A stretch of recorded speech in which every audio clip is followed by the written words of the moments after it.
নির্মলাবাবু, একজন সাংবাদিক হিসেবে আজ আপনার শুরু করার দিন। আপনি বৃহত্তর অর্থে আমাদের ফ্র্যাটার্নিটির মানুষ, আরও বৃহত্তর অর্থে এবং রিপাবলিকের নিকটতর অর্থে আমাদের বন্ধু, আমাদের স্বজন। প্রথমেই বলে নিই, আজকে আমি যা বলবো সবটাই সাংবাদিকতা আর সন্তু, এইটাই আমার ফোকাস। বাকি যে বিষয়গুলো আছে সেগুলো নিয়ে যারা দলীয় প্রতিনিধি আছে তারা বলবেন।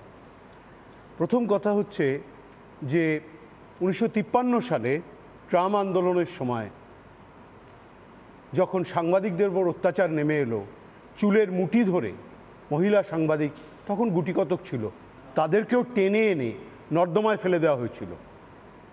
তখন সুরেশ মজুমদার কলম ধরেন এবং একটা লাইন লেখেন, এরা মাতৃগর্ভের লজ্জা, এরা মাতৃগর্ভের লজ্জা, ঔরসের অপজাত সন্তান, এই কথাটা ব্যবহার করেছিল। আজকে যে পরিস্থিতি হয়েছে, আমাদের গলা টিপে ধরার জন্য সব সরকারি চেষ্টা করে। ঠিক, আগের সরকারও করেছে, তার আগের সরকারও করেছে, জরুরি অবস্থা করেছে। কিন্তু মমতা বন্দ্যোপাধ্যায় যে সরকার, তারা আমাদের মেরে ফেলতে চেয়েছিল। গলা টিপে ধরা আর গলা টিপে মেরে ফেলা দুটোর মধ্যে পার্থক্য আছে। ওয়ান্টেড টু কিল আস।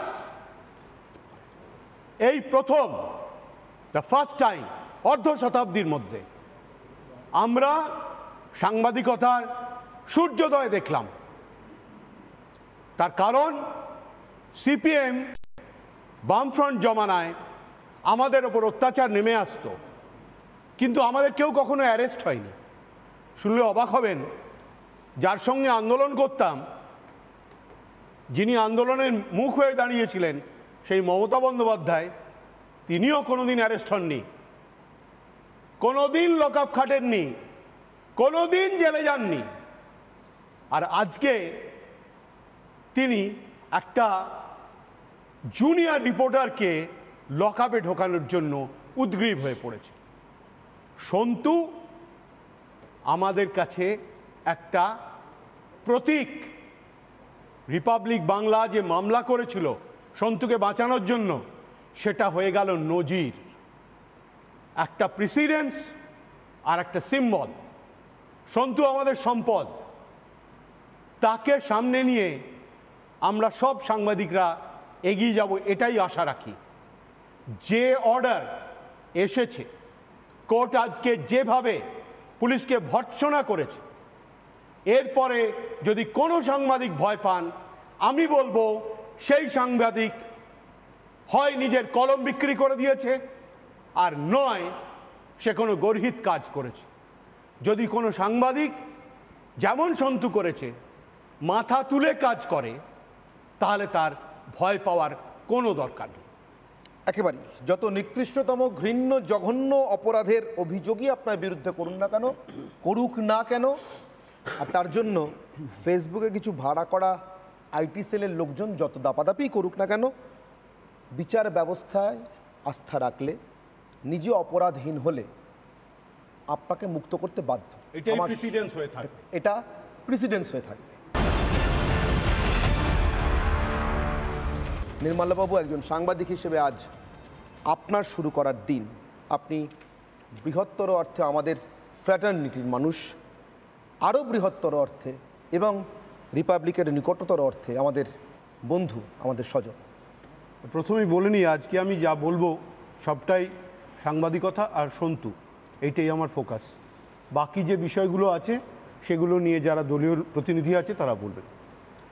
প্রথম কথা হচ্ছে যে 1953 সালে ট্রাম আন্দোলনের সময় যখন সাংবাদিকদের উপর অত্যাচার নেমে এলো, চুলের মুঠি ধরে মহিলা সাংবাদিক তখন গুটিকতক ছিল, তাদেরকেও টেনে এনে নর্দমায় ফেলে দেওয়া হয়েছিল। তখন সুরেশ মজুমদার কলম ধরেন এবং একটা লাইন লেখেন, এরা মাতৃগর্ভের লজ্জা, এরা মাতৃগর্ভের লজ্জা, ঔরসের অপজাত সন্তান, এই কথাটা ব্যবহার করেছিল। আজকে যে পরিস্থিতি হয়েছে, আমাদের গলা টিপে ধরার জন্য সব সরকারি চেষ্টা করে। আগের সরকারও করেছে, তার আগের সরকারও করেছে, জরুরি অবস্থা করেছে। কিন্তু মমতা বন্দ্যোপাধ্যায় যে সরকার, তারা আমাদের মেরে ফেলতে চেয়েছিল। গলা টিপে ধরা আর গলা টিপে মেরে ফেলা দুটোর মধ্যে পার্থক্য আছে। ওয়ান্টেড টু কিল আস। এই প্রথম, দ্য ফার্স্ট টাইম অর্ধ শতাব্দীর মধ্যে আমরা সাংবাদিকতার সূর্যোদয় দেখলাম। তার কারণ সিপিএম বামফ্রন্ট জমানায় আমাদের ওপর অত্যাচার নেমে আসতো, কিন্তু আমাদের কেউ কখনো অ্যারেস্ট হয়নি। শুনলে অবাক হবেন, যার সঙ্গে আন্দোলন করতাম, যিনি আন্দোলনের মুখ হয়ে দাঁড়িয়েছিলেন, সেই মমতা বন্দ্যোপাধ্যায়, তিনিও কোনোদিন অ্যারেস্ট হননি, কোনোদিন লক আপ খাটেননি, কোনোদিন জেলে যাননি। আর আজকে তিনি একটা জুনিয়র রিপোর্টারকে লক আপে ঢোকানোর জন্য উদ্গ্রীব হয়ে পড়েছে। সন্তু আমাদের কাছে একটা প্রতীক। রিপাবলিক বাংলা যে মামলা করেছিল সন্তুকে বাঁচানোর জন্য, সেটা হয়ে গেল নজির, একটা প্রেসিডেন্স আর একটা সিম্বল। সন্তু আমাদের সম্পদ, তাকে সামনে নিয়ে আমরা সব সাংবাদিকরা এগিয়ে যাব, এটাই আশা রাখি।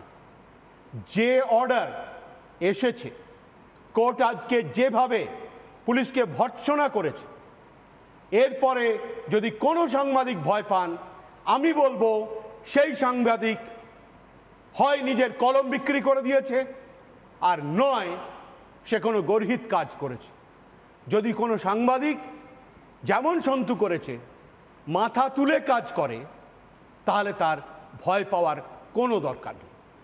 একেবারেই যত নিকৃষ্টতম ঘৃণ্য জঘন্য অপরাধের অভিযোগই আপনার বিরুদ্ধে করুন না কেন, করুক না কেন, আর তার জন্য ফেসবুকে কিছু ভাড়া করা আইটি সেলের লোকজন যত দাপাদাপি করুক না কেন, বিচার ব্যবস্থায় আস্থা রাখলে, নিজে অপরাধহীন হলে আপনাকে মুক্ত করতে বাধ্য। এটাই প্রেসিডেন্স হয়ে থাকবে। এটা প্রেসিডেন্স হয়ে থাকবে।